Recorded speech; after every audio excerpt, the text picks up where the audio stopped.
I made a cardigan, and for someone who isn't the biggest fan of cardigans, I actually kind of like this one. Let me tell you about it.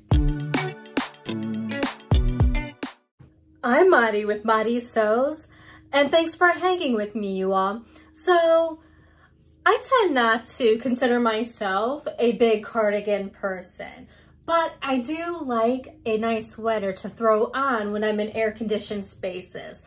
So I thought that I'd make up this Ellie and Mac Be Mine cardigan and just give it a shot and see what I actually thought about it. And you all, I actually do kind of like this one. A couple of details about this pattern. It has a high-low hem on it. You see, it's higher in the front and it's lower in the back. It has a ruffled little skirt, so like a gathered tier down at the bottom. And it also has a band that comes around the neckline and down the front. The gathered section that's at the bottom here actually comes in 3 different lengths. I made the Bolero length, so the shorter length, but it does come in like a short, mid, and long length.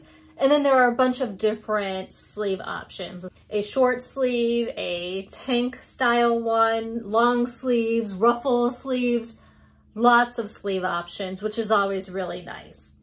This pattern also comes in a pretty nice size range. So it goes from a extra small all the way up to an 6XL, and it covers a bust size of 29 inches all the way up to 63 inches. So a really nice size range there.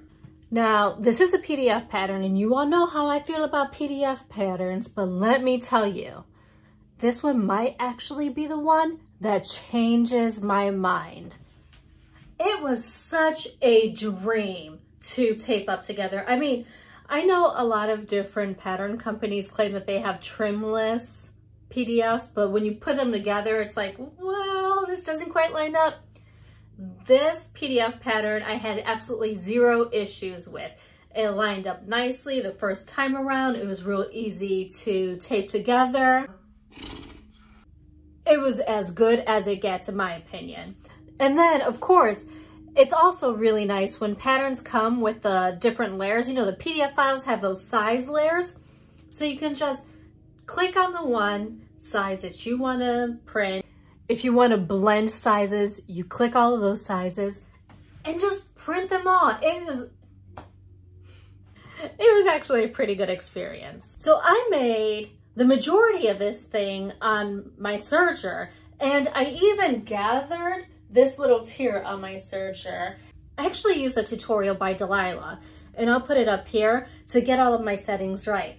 What was kind of funny was that I ended up gathering it a bit too much, but knowing that that was a possibility for me, I left really long tails on both ends of the fabric, so that way I could just kind of stretch it out, and that worked out nicely for me.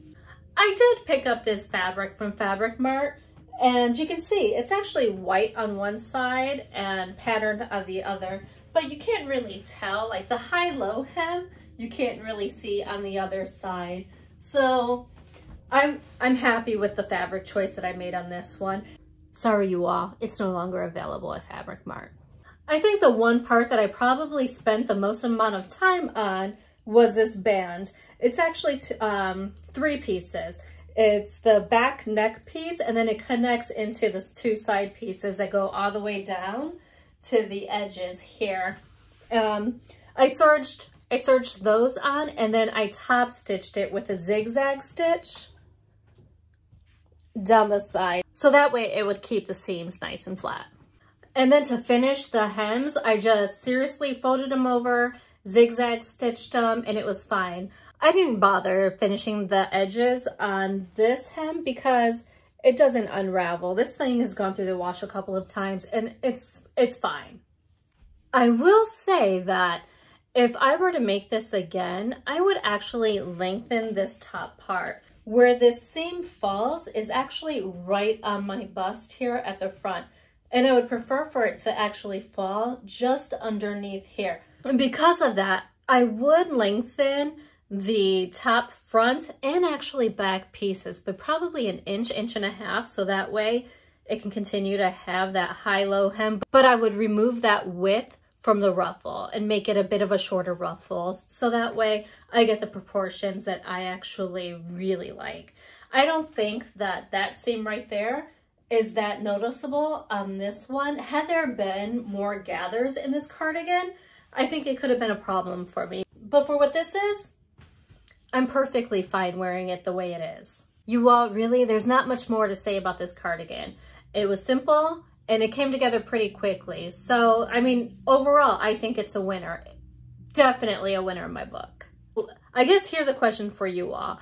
Do you have a cardigan pattern that is your go-to? And if so, drop it in the comments below so that way I can check it out. Because honestly, this whole like sweater cardigan thing, I really do want to find something that just feels like me. This is okay, but I don't know if it screams me. You know which sweater I actually really liked, but it was for much colder weather. It was the Mimi G Cocoon sweater, and I'll link to it here in case you want to check that one out. But I would like to find something that's unique like that before warmer temperatures. So if you have an idea of something, please let me know. And until next time, I sincerely hope that you find joy and have a wonderful day. Bye.